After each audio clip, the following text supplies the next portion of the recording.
일을 한 달 저희들에게 주신 말씀은 히브리서 말씀입니다. 히브리서 말씀 오늘 1장 전체를 읽도록 하겠습니다. 1장 1절로 14절까지 말씀 한 목소리로 같이 읽습니다. 시작. 옛적에 선지자들을 통하여 여러 부분과 여러 모양으로 우리 조상들에게 말씀하신 하나님이 이 모든 날 마지막에는 아들을 통하여 우리에게 말씀하셨으니 이 아들을 만유의 상속자로 세우시고 또 그로 말미암아 모든 세계를 지으셨느니라. 이는 하나님의 영광의 광채시요 그 본체의 형상이시라. 그의 능력의 말씀으로 만물을 붙드시며 죄를 정결하게 하는 일을 하시고 높은 곳에 계신 지극히 크신 이의 우편에 앉으셨느니라. 그가 천사보다 훨씬 뛰어남은 그들보다 더욱 아름다운 이름을 기업으로 얻으심이니 하나님께서 어느 때에 천사 중 누구에게 너는 내 아들이라 오늘 내가 너를 낳았다 하셨으며 또다시 나는 그에게 아버지가 되고 그는 내게 아들이 되리라 하셨느냐. 또 그가 맏아들을 이끌어 세상에 다시 들어오게 하실 때에 하나님의 모든 천사들은 그에게 경배할지어다 말씀하시며 또 천사들에 관하여는 그는 그의 천사들을 바람으로 그의 사역자들을 불꽃으로 삼으시느니라 하셨으되 아들에 관하여는 하나님이여 주의 보좌는 영영하며 주의 나라의 규는 공평한 규이니이다.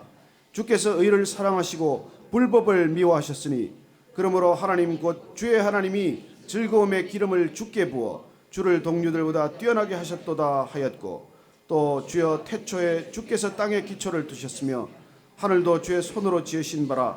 그것들은 멸망할 것이나 오직 주는 영존할 것이요 그것들은 다 옷과 같이 낡아지리니 의복처럼 갈아입을 것이요 그것들은 옷과 같이 변할 것이나 주는 여전하여 연대가 다함이 없으리라 하였으나 어느 때 천사 중 누구에게 내가 내 원수로 내 발등상이 되게 하기까지 너는 내 우편에 앉아있으라 하셨느냐.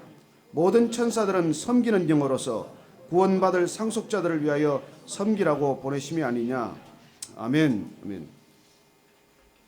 히브리서는 신앙이 핍박받고 위협받는 위기의 시대에 주어진 편지입니다. 누가 썼느냐에 대해서는 이런저런 얘기들이 있지만 바울이 썼다, 바나바가 썼다, 아볼로가 썼다 그런 말들이 있어요. 마틴 루터는 성경에 해박하고 능통한 아볼로가 썼을 것이라고 추정을 합니다만 분명한 것은 없죠. 분명한 것은 구약이 많이 인용된 서신서라는 것입니다.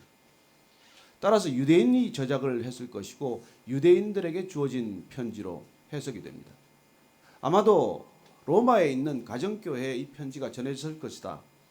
그렇게 이 얘기들이 전해지고 있습니다. 어쨌든 신앙에 대한 핍박이 몰려오던 때 어떻게 하면 신앙을 지킬 것인가? 어떻게 하면 이 신앙의 본질이 흐트러지지 않고 믿음을 굳건히 지킬 수 있을 것인가에 초점이 맞춰진 편지입니다. 늘 신앙에는 뭔가를 덧붙이고자 하는 유혹이 있어요. 그 출발점은 보면 일종의 영적인 우월주의에 비롯된 것입니다. 스피리추얼 엘리티즘에 관한 것이죠. 나는 기왕에 신앙생활을 하는 김에 영적인 여행을 떠난 김에 좀 남보다 낫고 싶다는 욕망이에요. 그래서 뭘 자꾸 덧붙이고자 하는 것입니다. 그런 것들이 어떤 경우에는 자꾸 신앙에 뭔가 덧칠을 하는 것이 되는 것이죠. 신앙처럼 단순한 것이 없습니다. 신앙처럼 심플한 게 없어요. 그렇지만 그게 다 뭔가를 자꾸 덧붙인다는 것입니다. 이 편지도 오늘 1장부터 시작이 되는 것은 천사와의 비교에서 시작이 됩니다. 당시 사람들이 예수님이 누구냐는 것이죠. 이미 떠나셨어요. 그분 천사 아니냐? 혹시 미카엘 천사가 왔던 것 아니냐? 그런 얘기들이 있었던 것입니다. 그래서 오늘 이 히브리서를 시작하면서 우리가 다시 한번 올해 우리 믿음의 본질을 어떻게 지킬 것인가? 회복할 것인가?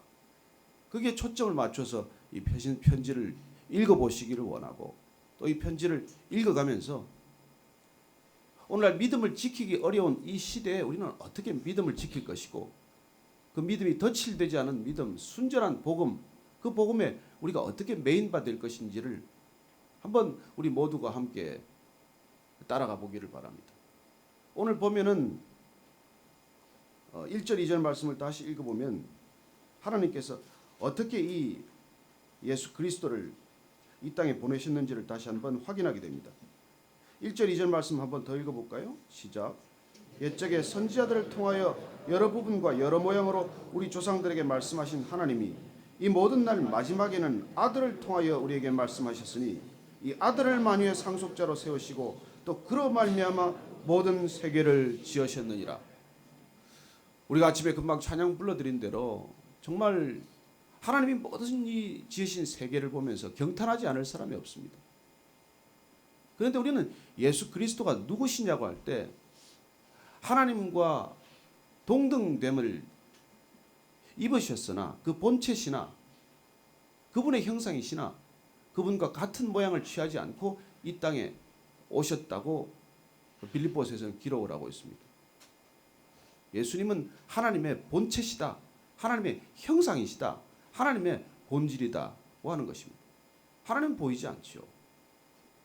그러나 보이는 육신으로 이 땅에 오신 그 아들 예수 그리스도, 그분을 우리는 하나님으로 고백하고 믿음으로 고백하는 것이 우리 신앙의 전부죠. 그렇습니다. 우리는 예수님이 하나님이시다 하는 고백을 올려드리는 것입니다. 그분이 그리스도라고 하는 것 자체가 예수님을 우리가 하나님으로 고백하는 우리 신앙의 출발점을 말씀드리는 것이죠. 그렇습니다. 오늘 이 히브리서 1장은 천사와 그리스도를 비교하는 또는 연결하는 것에 대한 일종의 분명한 쐐기를 박는 것입니다. 예수님을 천사로 오해하거나 예수님을 천사의 한 분으로 그렇게 동등시하거나 하는 것들에 대한 분명한 기준의 제시인 셈이죠. 어쩌면 오늘은 뭐 그렇게까지 예수님을 우리가 천사나 누구나 이렇게 비교하지는 않을 것입니다. 그러나 우리는 오늘도 이 기독교를 다른 것과 연결하고자 하는 그런 수많은 시도를 보게 됩니다. 자꾸 이 기독교에다 뭔가 덧칠을 하다 보면 기독교를 불교와도 연결시키고 기독교를 정치와도 연결시키고 기독교를 교육과도 연결시키고 끊임없이 이 기독교에 뭔가 덧붙이고자 하는 것이죠. 그러나 중요한 것은 그게 덧붙여질수록 복음은 흐려지고 믿음은 힘을 잃는다는 것입니다. 예수님 한 분만으로 우리가 족하다는 올해 결단이 없으면 우리는 예수님 외에 뭔가를 자꾸 더 필요로 하는 그런 신앙의 덧칠이 이루어지는 것이죠.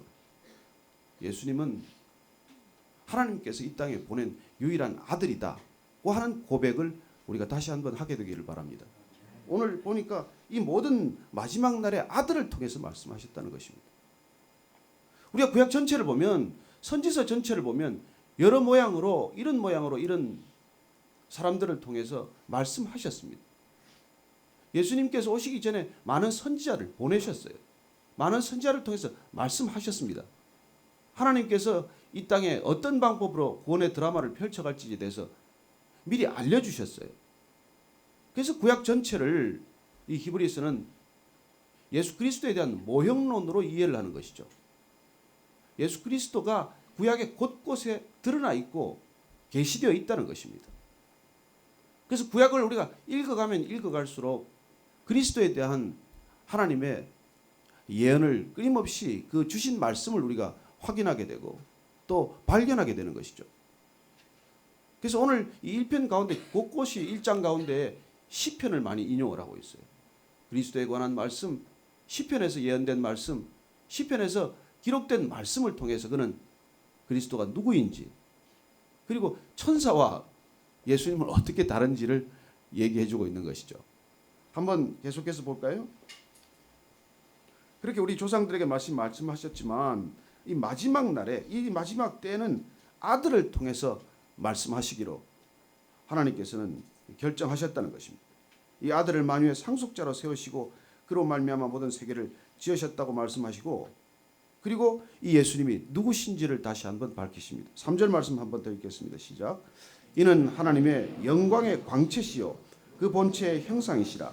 그의 능력의 말씀으로 만물을 붙드시며 죄를 정결하게 하는 일을 하시고 높은 곳에 계신 지극히 크신 이의 우편에 앉으셨느니라. 예수님은 누구십니까? 하나님의 광채, 하나님의 영광이라고 말합니다. 그 본체의 형상이다. 하나님의 본체는, 하나님의 본질은 영광인데 그 영광의 형체로, 형상으로 드러나신 분이다. 그렇게 말씀하시는 것이죠. 그는 능력의 말씀으로 만물을 붙들 뿐만 아니라 이 만물이 존재케 하셨고 이 만물이 지속되게 하실 뿐만 아니라 우리의 죄를 정결하게 하는 일을 하시고 높은 곳에 계신 지극히 크신 이의 우편에 앉으셨느니라. 예수님께서 이 땅에 오셔서 무슨 일을 하셨습니까? 죄를 정결케 하는 그 소명을 감당하셨다는 것입니다. 여러분, 예수님께서 이 땅에 오셔서 우리의 죄를 해결하셨다는 것입니다. 예수님께서 이 땅에 오신 분명한 목적을 우리가 오해하면 예수님에 대한 기대가 달라지지 않겠습니까? 예수님이 이 땅에 무엇 때문에 오셨는지를 우리가 잊어버린다면 우리의 신앙 전체가 자꾸 곡해되지 않겠습니까? 여러분, 우리는 우리의 믿음을 때로 중요하게 생각할지 모르지만 우리의 믿음보다 더 중요한 것은 우리가 믿는 대상이 누구냐 하는 것입니다. 내가 아무리 믿음이 좋아도 그 믿는 대상이 엉터리면 그 믿음이 무슨 소용이 있겠습니까? 제가 아는 분 한 분이 정말 이렇게 남편을 잘 믿었어요. 너무 자기 남편을 좋은 남편이라고 굳건하게 믿었어요. 근데 동네에서는 그 남자가 어떤 남자 소문이 다 났어요. 본인만 몰라요. 안타까운 일이 있었는데 저는 그 일을 보면서 그래요. 그 믿음이라는 게 참 그래 우리가 만약 예를 들어서 믿는 하나님이 그 엉터리 시면 우리 믿음이 무슨 소용이 있겠어요? 여러분 한강을 건너가는데 한강에 살얼음이 얼었는데 주님 내가 무사히 건너갈 줄로 굳게 믿습니다. 하고 첫 발을 내디디면 얼음은 깨어지는 거예요. 그때는 내 믿음보다도 얼음의 상태가 중요한 거 아닙니까? 얼음이 적어도 50cm, 1m 얼어야 내가 건너가든지 하지 믿음만으로 선포하고 간다고 그게 건너집니까? 마찬가지로 우리가 믿는 믿음의 대상이 누군지 그분을 정확히 아는 것이 중요하다는 것입니다. 그래서 하나님께서는 우리 보고 끊임없이 여호와를 알라, 힘써 알라, 나를 알라는 거예요. 제발 나 좀 알고 믿으라는 거예요. 예수님께서 말씀하십니다. 영생이란 뭐냐? 하나님을 아는 것이라고 말해요. 그래 우리는 하나님을 아는 알미 곧 영생임을 알게 됩니다. 근데 어려운 것은 그 알미 곧 삶이 되어야 한다는 것이죠. 그래서 고통스럽고 고난스러운 것입니다. 그러나 중요한 것은 우리 자신의 믿음보다도 우리가 믿는 믿음의 대상 그분이 중요한 분이고 그분이 행하신 일이고 그분이 행하고 계신 일이고 그분이 장차 하실 일이 더 중요하다는 것입니다. 우리는 우리의 믿음으로 하는 일을 중요하게 여겨요. 아니요, 때로는 우리가 믿음으로 하는 일 자체가 믿음의 덫이 되거나 하나님이 행하시는 일에 얼마나 방해가 되는지 모릅니다. 그때나 지금이나. 그래 우리는 하나님을 정확히 아는 것보다 더 중요한 일이 없습니다. 그분을 정확히 모른다면 우리가 하는 일들은 다 개칠이 될 것이고 덫이 될 것이고 완성된 작품에 손대는 일이 될 것입니다. 하나님은 이미 모든 일을 행하셨어요. 하나님이 모든 일을 행하셨다는 것을 우리가 믿음으로 받아들이고 그 믿음으로 받아들이는 순종이 곧 우리의 믿음의 전부일 뿐입니다. 우리가 무슨 다른 일을 하겠다고 자꾸 일을 벌리다가 여러분 정치하고 싶은 사람 정치하러 가면 돼요. 돈 벌고 싶은 사람 돈 벌러 가면 됩니다. 교육하고 싶은 사람은 교육의 현장으로 달려가면 돼요. 교회를 자꾸 그렇게 만들다가 교회는 본질을 흐트려 놓는 것입니다. 성경에 아무리 그런 내용이 있다고 하더라도 그 부분을 가지고 성경을 확대 해석하는 사람들이 있는 것처럼 그 당시에도 예수님이 가지고 있는 그런 그 거룩한 속성을 자꾸 덧치라는 것이죠. 그래서 오늘 이 히브리서 저자는 우리가 예수 그리스도 그분이 누구인지를 정확히 알자는 것이에요. 그분은 하나님의 광채시다. 그분은 형상으로 드러난 하나님의 본질이다. 그 얘기를 해주고 있는 것이죠. 그래서 지금 천사보다도 뛰어나다. 우리가 지금 들으면 참 무슨 소린가 할지 모르지만 그 당시에 있었던 그 혼란스러운 것을 한 가지 중요한 포인트를 지금 지적해내는 것입니다. 예수님하고 천사 비교하지 마라. 천사는 하나님이 부리는 종 아니냐. 천사라고 쓰는 angels, angelos라는 말은 메신저라는 뜻이에요. 하나님의 메시지를 전하는 메신저라는 것이죠. 그래서 마리아가 수태하도록 고지한 가브리엘 천사는 메신저입니다.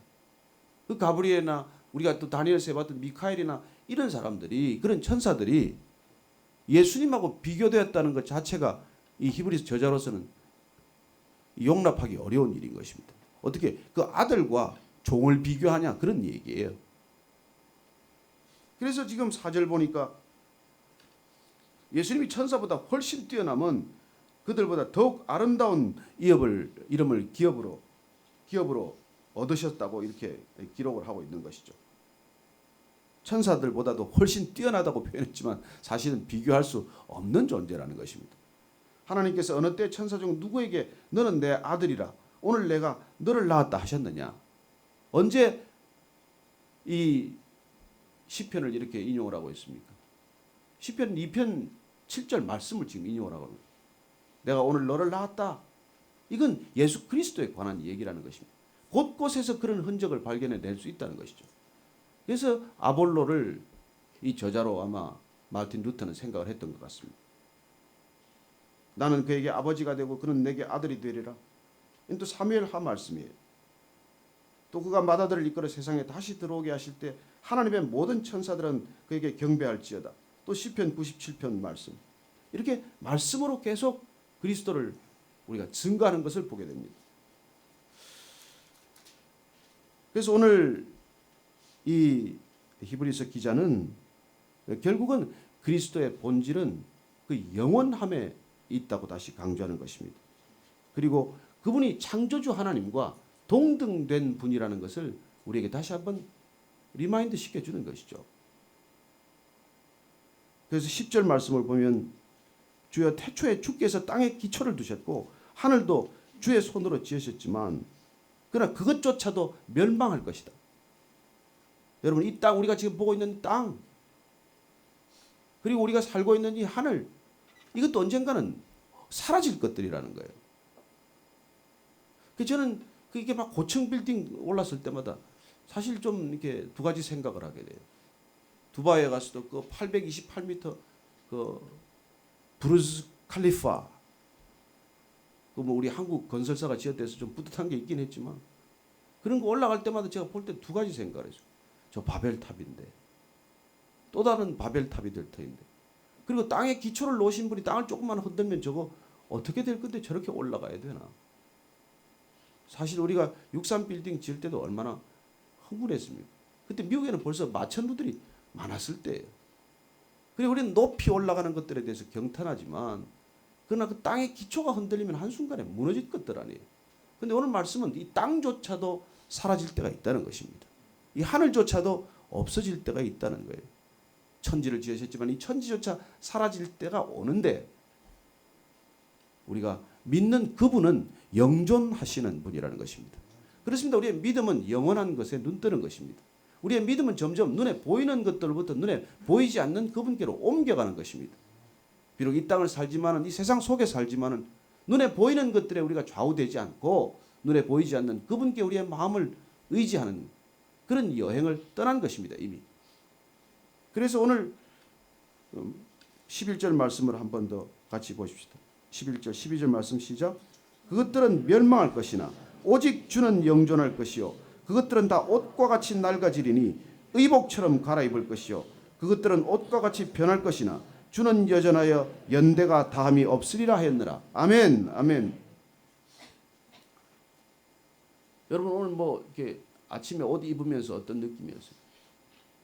맨전식 입은 옷들이 있지만은 옷은 낡아지지 않습니까? 새 옷 헌옷되지 않습니까? 새 차 헌차되지 않습니까? 새 집 살아요 헌집되지 않습니까? 그리고 시간이 지나면 다 낡고 그리고 부패하고 또 추해진다는 것입니다. 그러나 변하지 않는 것이 있다는 것이죠. 변하지 않는 분이 계신다는 것입니다. 우리는 변하는 것들에 목숨 걸고 살지 말아야 합니다. 우리는 변하는 것들에 너무 에너지를 많이 쏟지 말아야 합니다. 사라질 것들, 없어질 것들, 언젠가는 눈앞에 없어질 것들에 목숨 걸을 이유가 뭐가 있겠습니까? 기왕 우리가 이 짧은 시간, 인생 지극히 짧은 시간, 이 시간이 가치 있는 까닭은 눈에 있는 잠시 존재하는 것들에서 영원한 것들로 우리의 관심을 옮길 시간이기 때문입니다. 우리한테 주어진 이 짧은 생애라는 것들이 결국은 한 가지 목적과 의미를 지니는데 그것은 이 땅의 것들이 전부가 아니고 영원한 세상이 있다는 것. 그리고 눈에 보이는 것들에 집착하지 않고 눈에 보이지 않는 것들로 우리의 관심과 우리의 관점과 우리의 삶의 중심을 옮겨가는 그런 지극히 귀중한 시간이기 때문입니다. 저는 여러분들이 올해 한 해 2014년 한 해 말씀과 함께 시작하고 또 성경을 통독하면서 말씀과 함께 우리의 삶을 열어갈 때 우리의 관심이 점점점 눈에 보이는 것들에서 보이지 않는 것들로, 변하는 것들에서 변하지 않는 것으로 옮겨갈 줄로 믿습니다. 그렇게 여러분들의 눈이 점점 떠질 때 우리는 영적인 눈이 밝아졌다, 영적인 눈이 열렸다, 영적인 눈이 이제 우리에게 비로소 주어졌다, 그렇게 얘기하는 것이죠. 성경이야말로 영적인 눈을 바로 뜨게 하는 것입니다. 이 말씀이 없다면 우리는 어디에 홀려가는지 모르고 홀려가게 됩니다. 얼마나 많은 사람들이 영적인 여행을 떠났다가 길을 잃었는지 모릅니다. 얼마나 수많은 사람들이 영적인 여행을 떠났다가 곁길로 접어들었는지 모릅니다. 히브리서는 그렇게 곁길로 접어든 사람들에게 대해서 바른 길로 돌이키도록 하기 위한 또 하나의 권면입니다. 우리가 함께 이 히브리서를 따라가면서 이 시대에도 우리가 지켜야 할 믿음의 기준이 있다면 어떤 것인지를 다시 한번 확인할 수 있게 되기를 바랍니다. 그래서 오늘 말씀을 따라서 여러분들이 함께 기도할 때 주님, 제 눈을 열어서 예수 그리스도의 기이한 법을 보게 하여 주옵소서. 제 눈을 크게 열어서 오직 주님 한 분께 제 시선이 고정되게 하여 주옵소서. 우리가 자꾸 영적인 세계로 갈수록 다른 것에 대한 관심이 많아집니다. 여러분, 은사에 대한 관심도 예수님께 대한 관심에서 비롯되어야 합니다. 예수님께 말씀에 초점에 맞추었더니 하나님께서 그 필요를 따라 여러분들에게 올해 은사를 부어주실 것입니다. 여러분들이 믿음을 따라갈 때 그렇게 마음과 뜻을 정했기 때문에 올해 작정한 기도, 주님께 내 마음을 드리고자 하는 그 기도도 이루어질 것을 믿습니다. 함께 조용히 우리가 기도할 때 하나님 아버지, 우리 인생 가운데 다시 한번 오직 예수 그리스도만을 기준으로 삼는 새해가 되게 하여 주옵소서. 십자가를 다시 한번 바라봅니다. 주님, 주님께서 세우신 그 높은 십자가에 달리신 주님, 피 한 방울 남기지 않고 쏟으신 그 핏방울 제 머리 위에 방울방울 떨어지게 하시고 제 전신에 방울방울 적시게 하셔서 주님, 제 안에 있는 모든 죄가 떠나게 하시고 제 안에 있는 모든 것들이 벗어지게 하여 주옵소서. 함께 기도하겠습니다. 하나님 아버지, 주여 들어주시옵소서.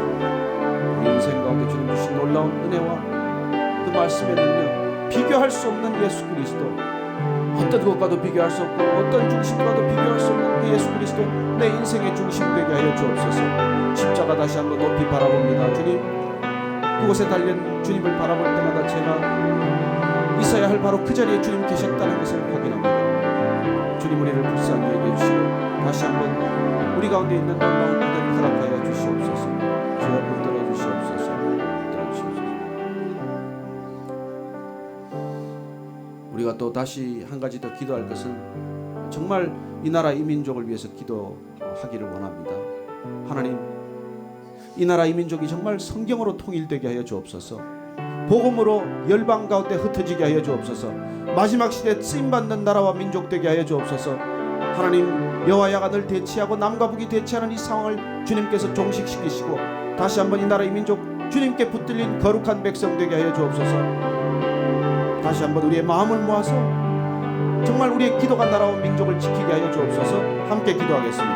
하나님 아버지, 주님께서 이 나라를 불쌍히 여기셔서 100년 전 120년 전에 복음 들어오게 하시고 교회가 곳곳에 세워지게 하시고 하나님 이 땅 가운데 복음이 편만히 증거되게 하셔서 온 나라 온 민족이 크리스찬 되게 하셨는데 다시 한번 우리가 믿음을 굳게 지키고 그리스도께로 돌아가는 놀라운 믿음의 그런 나라와 민족 되게 하여 주옵소서.